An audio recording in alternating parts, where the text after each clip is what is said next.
This is LBC. With Vauxhall, proud partner of Team GB. 33 minutes after 12. Simon Mark standing by. I just thought I'd draw your attention to the 10 Commandments before we talk to Simon. I mean, the real ones, not the 10 Commandments of journalism or anything like that, because Donald Trump has been espousing his Christian beliefs by reading a passage from the Bible, and it's easy to forget what they are, even if you go to church every Sunday. They rarely remind you, I am the Lord your God, you shall not have any other gods before me. I'd say he'd broken that one with the picture of him depicted as Jesus. It's debatable, but I'd say that was 52-48. You shall not, it's no idols next, you shall not make or worship graven images. He's broken that one, hasn't he? Posting pictures of himself as massive statues, wanting big graven images. Do not take God's name in vain. Swears like a trooper. Keep the Sabbath holy. I don't think many Christians do that anymore, but he's broken that one as well. Honour your father and mother. He's probably all right on that. Do not murder, or thou shalt not kill if you prefer. I don't think he's killed anyone personally, but he's boasted about his willingness to do so, of course. And then you've got the rest. Thou shalt not commit adultery. Wah, wah. Thou shalt not steal. Thou shalt not bear false witness, which means lying or testifying falsely against your neighbour or indeed anyone else. Wah, wah.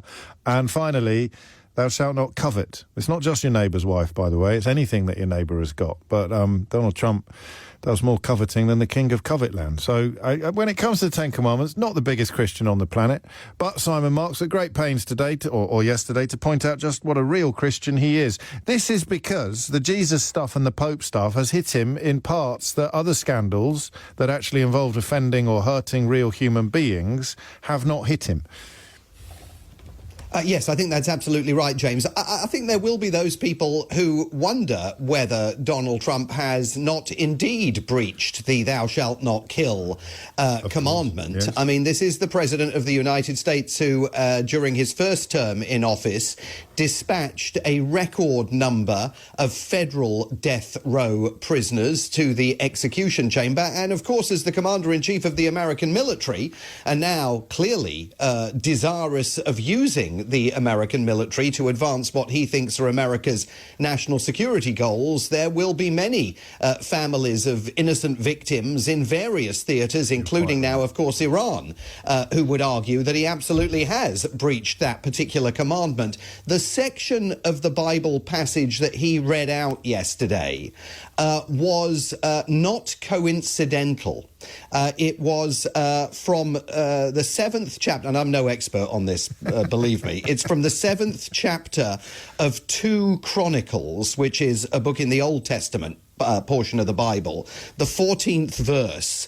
And it has been articulated by numerous figures on the right here at numerous events over the last several years to sort of underpin the notion that America actually should terminate the constitutional historical separation of church and state that exists here. It is a passage that has been used to promote the notion that America was created as a Christian nation and needs to repent of its sins and return to God.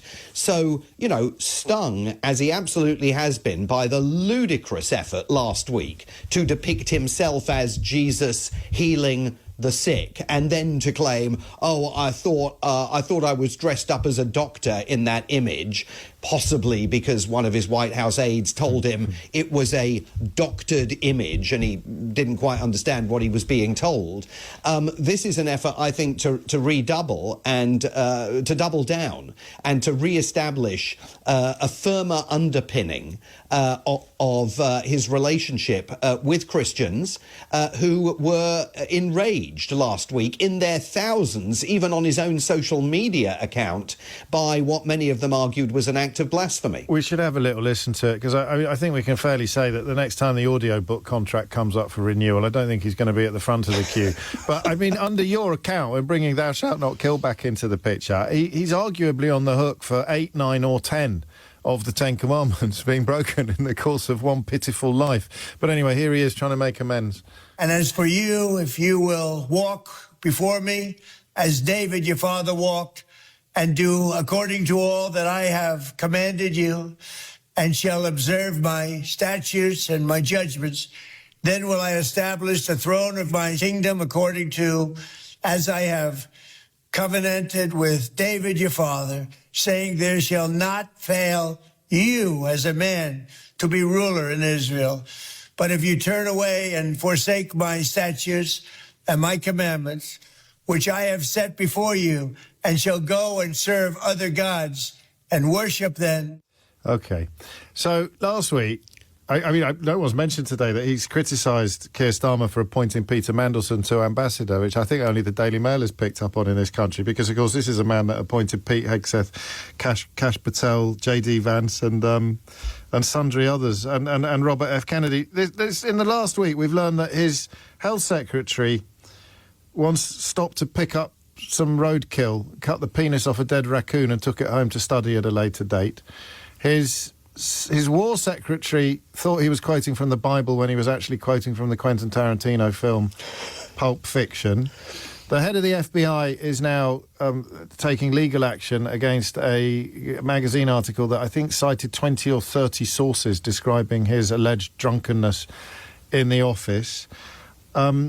I've read that they're no longer making influenza vaccines compulsory for members of the military. Off the top of my head, Simon Marks, I apologise, I can't remember how many US troops died as a consequence of the massive influenza outbreak of the First World War, or in that rough era. I think it was 35,000. I mean, we gave up almost on there coming a moment when it would all become unsustainable, and yet, lo and behold, it feels as if that moment has arrived, culminating this week in reports that his own aides, his closest aides, aren't really telling him anything about what is going on outside of his own brain.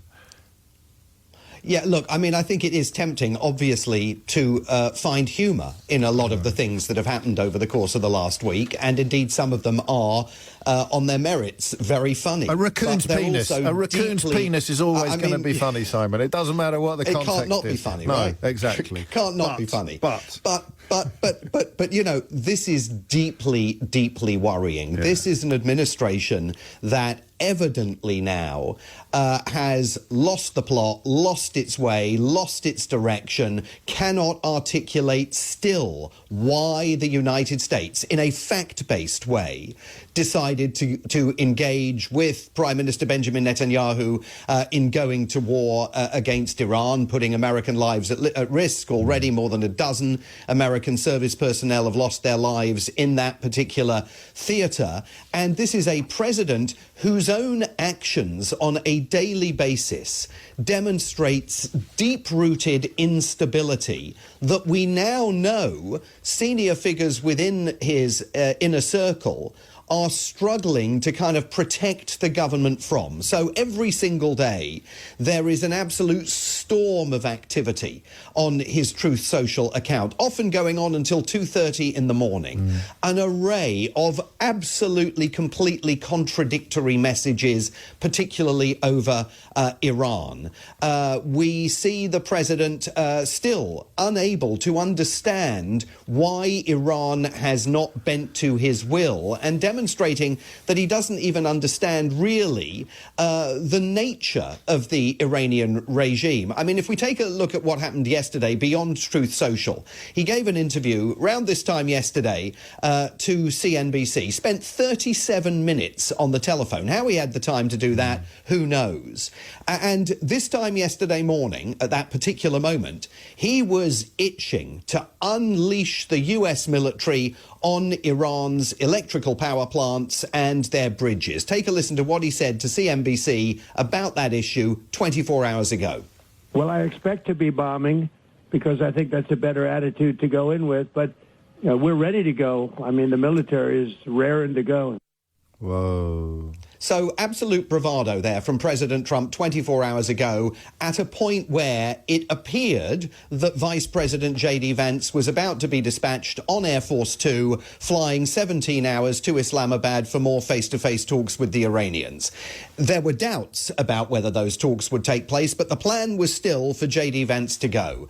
And then later in the day, around lunchtime here, they conceded it wasn't going to happen because the Iranians had essentially said to Trump, if you're going to keep blocking the Strait of Hormuz, and remember, it's the American Navy now blockading the Strait of Hormuz and putting the world economy at risk. If you're going to carry on doing that, we're not ready to have any conversations until you reopen the strait. So it became apparent the Iranians weren't going to go to Islamabad, so J.D. Vance, Steve Witkoff, Jared Kushner, you know, this relatively motley crew that he sent into the first round of negotiations with, by the way, 4 PhDs from Iran. They decided they weren't travelling either. But listen also to what the president had to say yesterday in that interview with CNBC that is such an insight into his approach to this Iran conflict when it began on February the 28th, and which inadvertently, I think, helps explain why the United States and all the rest of us find ourselves in such a jam. I just looked at a little chart. World War I, 4 years and 3 months. World War II, 6 years. Korean War, 3 years. Vietnam, 19 years. Iraq, 8 years. I would have won Vietnam very quickly. I would have, if I were president, I would have won Iraq in the same amount of time that we won, because essentially we've won here. Essentially, we've won here. He said again that regime change has already occurred when it blatantly, obviously, has not. And then this notion that if he'd been president during Vietnam or Iraq, you know, he would have solved both of those problems in a matter of weeks, not many, many years, when he has walked into a trap that the Iranians continue to set him on a daily basis. He's found himself leading the US military into another quagmire, having promised the American voters that is exactly what he was not going to do, and now the Iranians are simply not giving him the opening that he desperately needs to exit this conflict at a time, James, when it is costing him monumental amounts of support here in the United States among his own supporters and followers. What's the pivot there? I know there's some new polling from AP North. The key question really has been for a while, when will the Republicans open their eyes?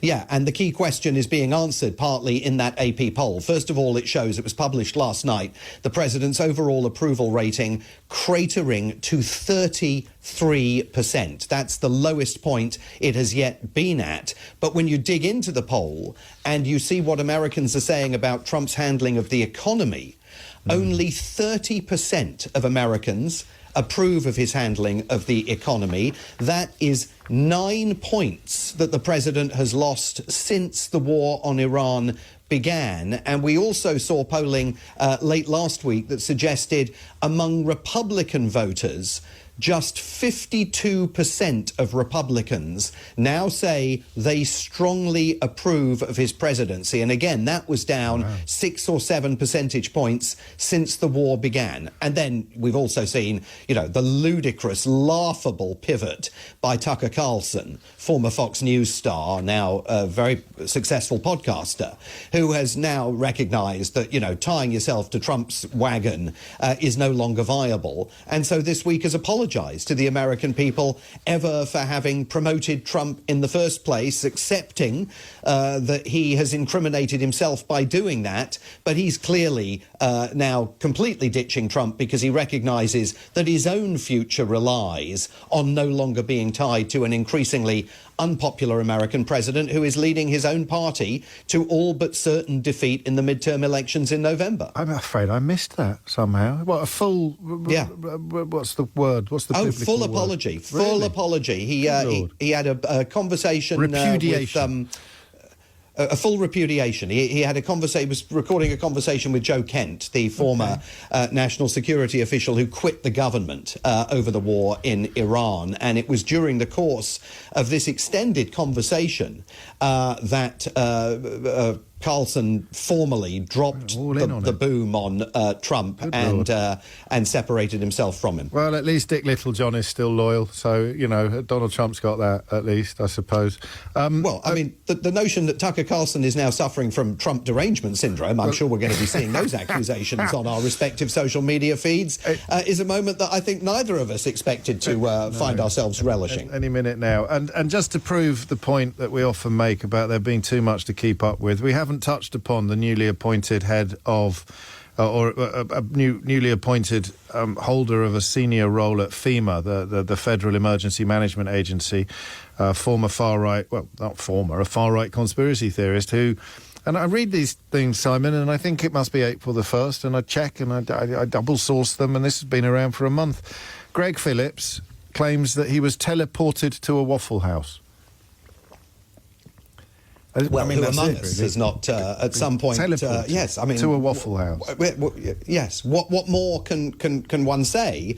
I mean, this, of course, the Federal Emergency Management Agency that Donald Trump and people on the right of the Republican Party have argued should be shut down, should be scrapped, because the last thing you need in a country that is beset by hurricanes and all sorts of other uncertainties, including possible national security emergencies, is a Federal Emergency Management Agency. That all of this should somehow be relying well, it's poor on people that need help, isn't it? It's poor people that need help in crises and emergencies. Rich people can just hop on a yacht or jump on a plane. Or where did that fella go during the?